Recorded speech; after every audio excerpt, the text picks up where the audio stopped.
Hi po! Welcome sa aming one day chill time to Anasa Resort. Di po ako magaling na vlogger, gusto ko na po talagang mag voice over.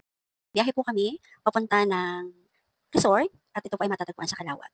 Ang palatandaan po na malapit na kayo sa Anasa Resort, yung pupuntahan po namin is itong school na ito sa left side namin. Pag po narating nyo na yan, ibig sabihin malapit na po kayo sa Anasa Resort.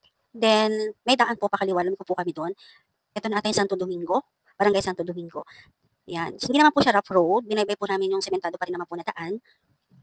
At nakita na namin yung signboard ng Anasa Resort. Pagdating po dyan sa signboard na yan, papasok po sa kanilang resort, hindi na po siya sementado ang daan. Rough road na po siya. May konting rough road na binaybay namin papunta sa resort. Yan, hindi po kinaya nung aming 3 wheels, kaya po nagbaba kami, lumakad.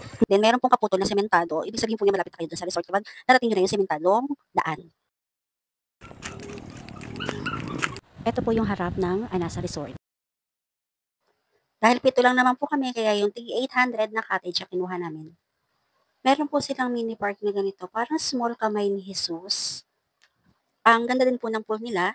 Ito yung pool na pinakamalalim. Then yung parting dulo, yung magandang yan na may fountain, pwede po dyan ang bata. Then sa harap po ng pool na yan, nandyan po ang kanilang shower room para sa lalaki at shower room para sa babae. At nandyan din po ang CR, yan, para sa babae at CR para sa lalaki. Napakalinis po ng kanilang CR. And wait, there's more. There are more swimming pool. Yan, ito po mga pambata po yan, pwede po siya ng bata. Then may pa-effect po silang tulay. Ito pong pool na ito, yan, medyo malalim pa rin po yan, kaya kailangan pa rin po ng guide ng matanda kapag naligo po siya ng bata. Super nag-enjoy po ang lahat, lalo na si Bea. Maghapon, ligo, kain na ang pahinga. Yan, hindi po namin na-try ang jacuzzi nila.